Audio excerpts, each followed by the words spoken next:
Day 10. A very strong, very tall, very brave king.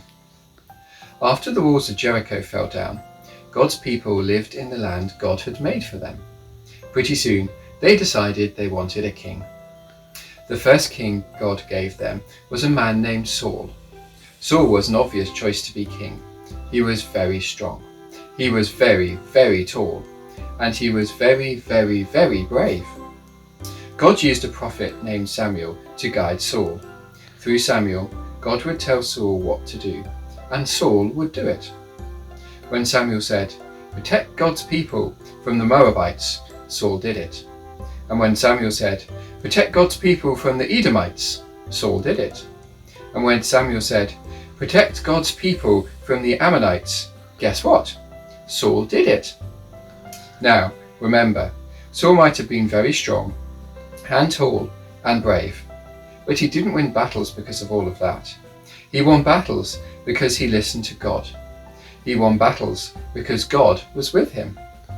God was with Saul, even when it was hard, even when God's people were being attacked, even when the armies around Saul were stronger and taller and braver than he was.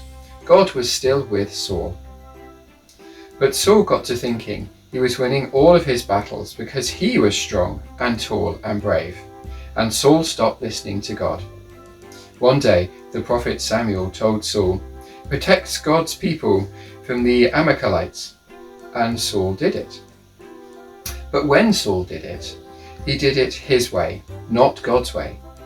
He kept a lot of animals for himself, which God told him not to do. Even worse, after the battle, he built a statue of himself, saying, "Look at me! I won this battle because I was strong and tall and brave." God was very sad about all of this. So he sent Samuel to say, "Saul, God was with you, but you didn't listen to him. So God has decided you can't be king anymore. You think you can win battles without God, so God is going to let you try. God is leaving you."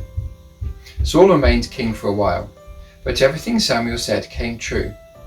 God left Saul, and everyone could tell.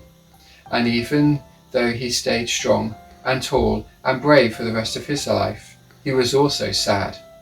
He knew that nothing was worse than losing God. God had left Saul. Sin drove him away.